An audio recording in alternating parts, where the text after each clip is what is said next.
we're live on YouTube as well.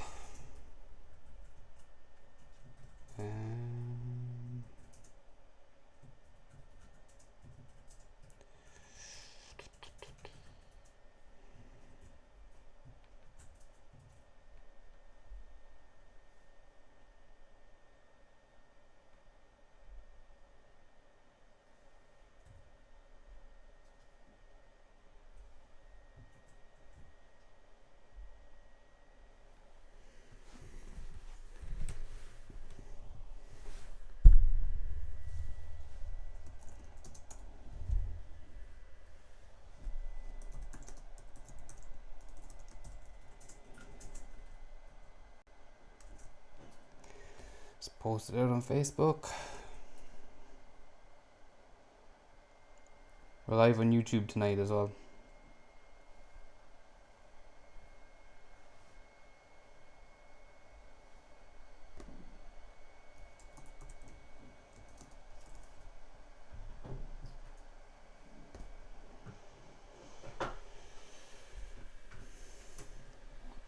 Okay, it sounds like the laptop's going to explode.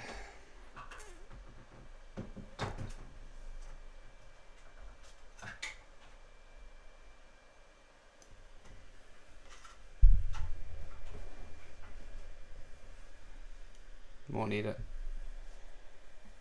It's up. The fan is still free, just it won't make any difference. Thank you. Sure. Yep.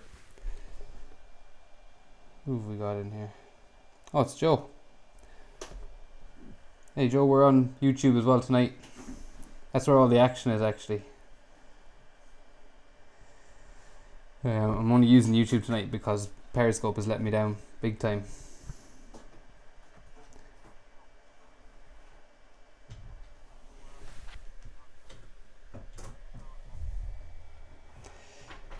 Yeah, I've got the link on my Spoogle Facebook page. So if you want to head over to Spoogle or facebook.com/Spoogle Media, we're going to have the link up there. Let's see.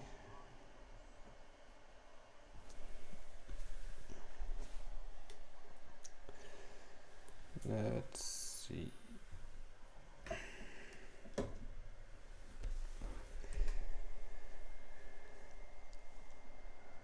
Two people watching, cool. Okay.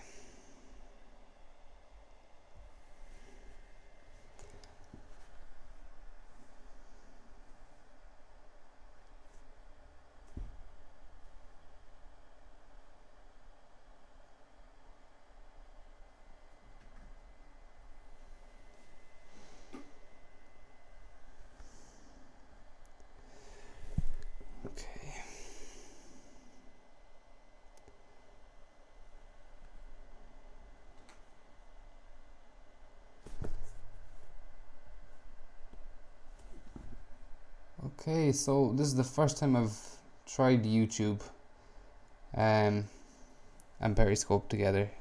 So if anyone has any questions, there's a comment section on the right hand side. You can just put the questions in there. I'll answer them as I go along. I've got a few other questions that I've lined up from earlier on. I'm going to have to take off my headphones as well because I'm hearing double.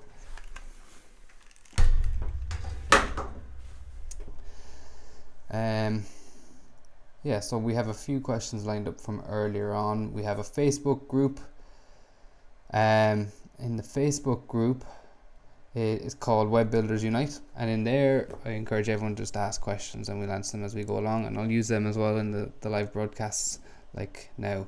Also, there's a little icon up on the top right of the window, not for Periscope but for YouTube. It says more info, and there's a few little links in there that I want everyone just to keep an eye on. We've got a poll tonight. I just want to find out whether people are using whether they're using sliders on their homepage or carousels. I've got a free download for anyone that wants it. It's a checklist, a pre-built checklist. It's there in the more info section. I've got a link to an article that we've published today called 5 websites that don't use a homepage slider, and they're just It's just a list of 5 websites that that give you some ideas about slider alternatives or carousel alternatives. And the bottom of that, the very last link on the right hand side is for our newsletter sign up. So if you haven't already, sign up for our newsletter. You're going to get some awesome stuff every week. I'm pretty consistent with it. It's going to go out either Monday, Tuesday or Wednesday. Cool, so the chat's working.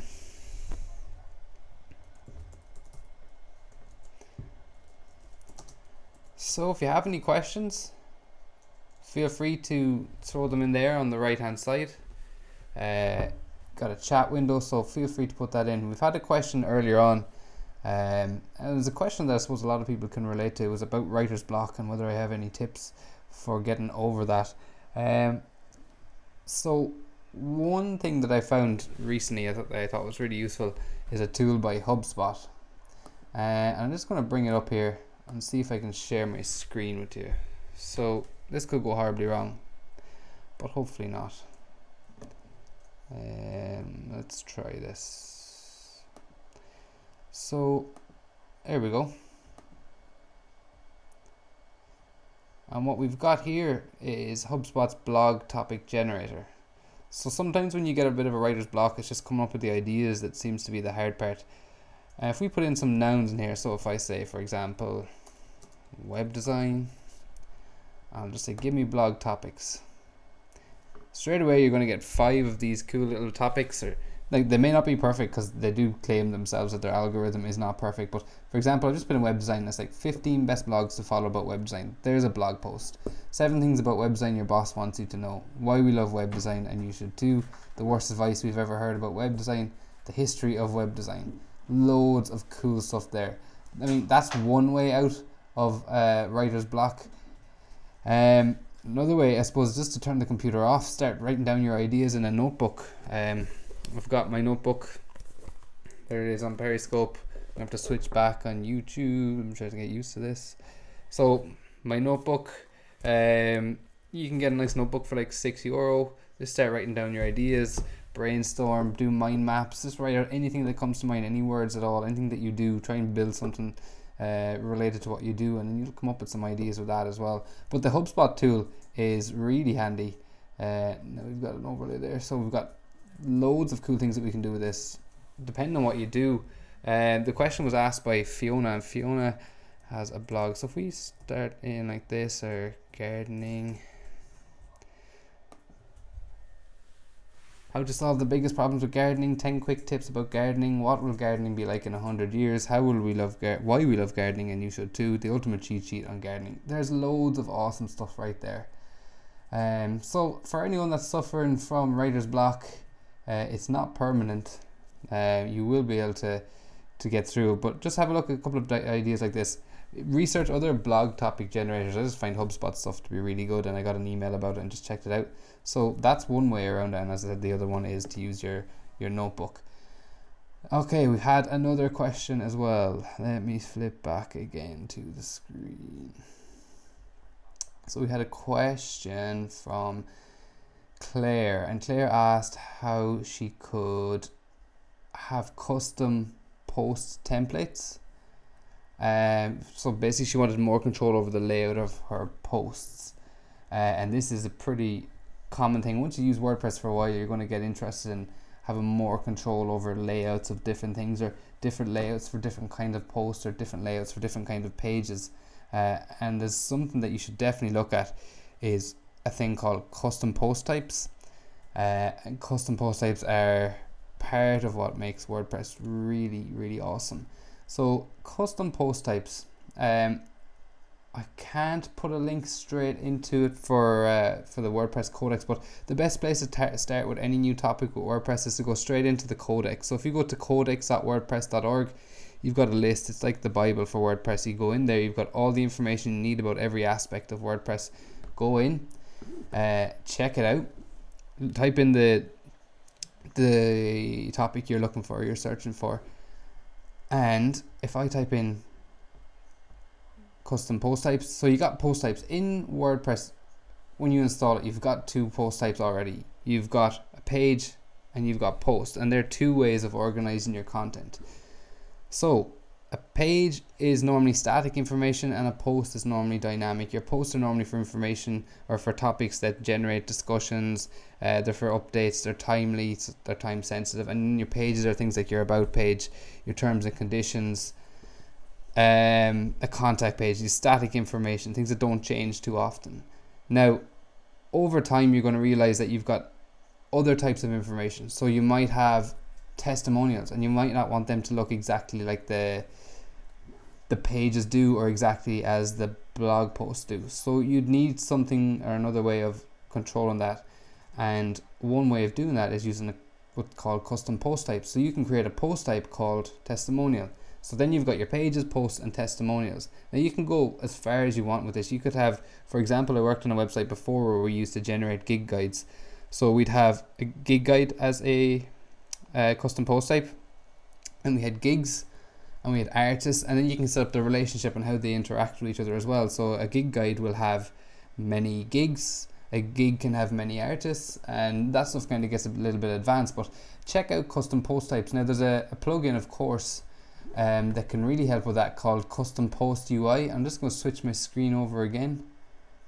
For anyone on Periscope, that's not going to make any sense to you at all, because you're just going to get to see my face for the whole thing. But join us on YouTube. Check us out on our Facebook page. Look for Spoogle on Facebook, and go over to the link we have for YouTube. It's a bit.ly link. It's the first thing we've pinned it to the top. So what we've got here is custom post type UI. Really interesting there. It's kind of advanced, so if you're not really comfortable with WordPress just yet, maybe stay away from it for a little while. But this is going to be a user interface for creating custom post types. If you didn't do it through a plugin, you're going to have to do it with PHP, some code, and you do it through, you could create your own plugin for it if you wanted to. But custom post type UI is probably the easiest way for someone to get introduced to it. What I'd suggest first though is look at custom post types in the codex, figure out what it is, get a high level overview, and then start digging into the custom post type UI. So for anyone interested in kind of expanding, and this could be a whole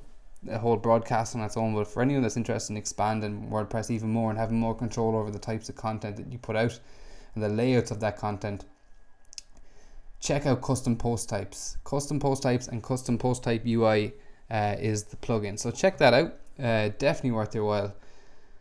Let's see. We've got some more questions. I'm going to flip back. Right, so we have a question from the sidebar. It's from Joe. Do you build your landing pages on your website or use the services like Leadpage? At the moment, I build my landing pages on my website. I haven't used anything like Leadpages at all yet. But I've met a lot of people who do a lot of things different ways. Most people who use the likes of Leadpages, from the information I've gathered, it's been because they've struggled with layouts on their website, and that's kind of common when it comes to WordPress. People will use it for so long and then they'll start struggling with layouts and kind of building these more adaptive layouts, as opposed to your content on the left and your sidebar on the right. You may want 3 columns of content, you may want 2 columns, you may want to split it in as many different columns as you want, and a lot of people will struggle with that, and that's why they'll go to a different service to use these pre-built landing pages. And there's nothing wrong with that either. People have been very successful using them. At the moment, I do use I think it's Visual Composer is what I'm using for our website, and I build my own landing pages. It'd be interesting actually just to run a test and see what's more effective, building my own or using something like Leadpages. But that's a great question, and there's actually plugins you can get. I don't know one off the top of my head, but I'm sure if you look for a landing page plugin for WordPress, you can find some. Some of them are pretty good, some of them are a bit dated, but you'll find something that works for you anyway. So to answer your question, Joe, I build my own, but to each their own. Everyone's going to have a different method. What do you do yourself, Joe? Do you build your own, or are you using Leadpages? And if you're using Leadpages, how have you found it? Has it been successful? Have you found the conversion rate go up? Has it had an effect on your conversion rate? It'd be quite interesting to hear about that. We've probably got another 5 or so minutes on this, so if anyone's got any more questions, we will take them. We can take them from YouTube, on the YouTube chat there, or we can take them to Facebook if you're on that, or if you're on Periscope, which is still there, you can also ask on that. So What else have we got going on here? Yeah, again on the right hand side, if on the right hand side of your screen, which will be, I'm going to guess, and again for Periscope this is going to look ridiculous, but up here possibly somewhere you should see it. There's a little icon, it's like an eye. Hover over up in the top left corner, click on the more info, and you're going to get a slide out. Ask or answer the question. And so, do you use a slider on your homepage? I'm just interested to know whether people do, because I've just sent out an article about some alternatives and different things you can try. So, do you use a slider? Yes or no? Just click it in and see what happens. Again, we've got a free checklist there if anyone would like to download it. It's on our website. Click that link there, it'll bring you straight over. You give us your email address and we'll send you a link to the download. We've also got the latest article, and the one that I've been mentioned up at the top, or the reason I've given that poll is this is an article we've written called 5 websites that don't use a homepage slider. And if I just click into that, I'll flip over and I'll show everyone. I'll go through why I picked these sites. These are some really nice looking sites. So I'll flip over again. So 5 beautiful websites that don't use a homepage. Blue Stag, this is an awesome site. So I just came across this. They've got this really nice animation, just trotting. Come on, that is awesome. And they don't use a slider on their homepage. So if we go through it, they've got this really nice full background video. They've got pretty much their mission statement here and what they do, who they are, sign, signature, and then for the rest of it, we can pull this up and it brings us down and you get to see a bit more about what they do. So they don't use a slider, they use a full background image, and they use a longer page and have their information down there. It's a really effective way of getting your content out there. So again, no slider. On one of the other ones, yeah, Comovi, I'm going to guess that's how it's pronounced. No slider, one static image, header, clear call to action. So you choose solution or take a test drive. And again, they've got more information down there in the page, but they don't use a slider. And also, if you look, I don't know if you can see my mouse or not, but some messages in there. His eyes are pointing right down at the call to action. Clever use of images there. So this is a really nice homepage, very clear call to action and not a slider in sight. Another one, 23andMe. I really like this actually as an e-commerce page goes. This is really quite nice. Very nice, crisp, clear colors. That's what I liked. And if you go through their website, it the same thing over and over again. They use different colors for different sections. They're really crisp. They're using this nice off-white or just really light grey background for the headers, and then as you go down, the text isn't exactly black, so it's not really harsh. It's quite a dark grey, but you can see these colours, the pinks and the greens coming through on all of their little icons. It's really nice, and I really like, there's no slider here. This is the welcome page.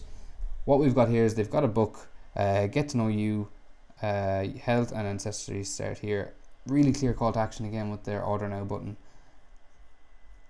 And all of the information there, and another order call to action. A preview of what it looks like on the tablet, tells you what they are. So the POS software that's simple, powerful and free, and a clear little call to action there and an option to watch a video. Breaks down more here, the features, breaks down the features even more, shows you what they're like. Set up your counter, so it shows you the equipment you'll need, and again, not a single slider in sight. Very effective and very clear message there as well. So World Housing, another website that we highlighted on our blog post today.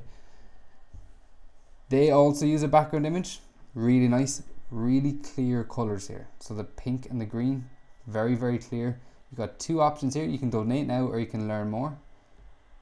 Click on learn more. It brings you to their page, another page about learn about their community projects. You click on donate now and obviously brings you to the donation page. So very clear, another website with a background video, quite nice, very effective, giving you quite a good overview of what's happening with the work that they do. And scrolling down, you get to see a bit more about what they're all about. So that's worldhousing.ca.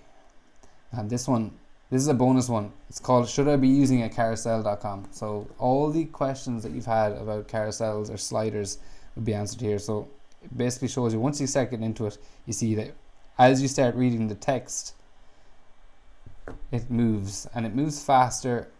Well, it moves at a decent pace. So look, if I start trying to read the 1% click to feature, you're not going to finish that. It's gone.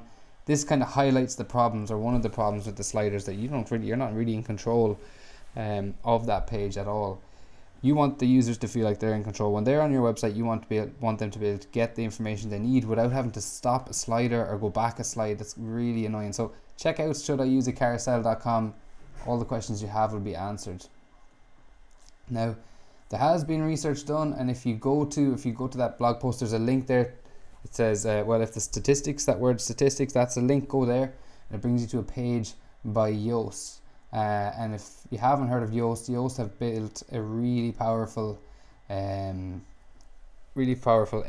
plugin for WordPress. But they have a lot of really good information on their website about SEO, about WordPress. They have other plugins as well, and different services. So check out the statistics they have on their site. Basically, I can't remember the guy's name, but he's done research 2 years ago, and he monitored how well his sliders were doing. And 1% of his visitors clicked on the slides, and of those clicks, 84% of the clicks were on the first slide, and then the rest of them the rest of the 16%. There was 5 altogether, and the other 4 got around 4% each. So if you are going to use a slider, make sure the most important information is on the first slide. So again, you've got, if you're looking for a link to that article, it's up in the more info section. It's the third link down, and in the very last link, just before I head off, because that's pretty much all we've got time for, is the newsletter sign up link. So if you want to sign up for a newsletter, click that link. It's going to bring you to our page. Very simple. You give us your email, and we'll send you some awesome tips and tricks and advice every week. And we'll be doing this every week as well, so we'll also let you know when the next live Q and A is. So thanks very much for joining in, and as well on Periscope, for everyone that watched on Periscope, this will be available again in about 2 days. I'll publish it, unlike the Periscope where we had a couple of technical issues afterwards. So if you know anyone that's missed this, I'll be sending out the link again. Sign up for the newsletter. The link will be going out there next week. Thanks again, and I'll see you next week, Wednesday at 8:30 GMT. So see you then.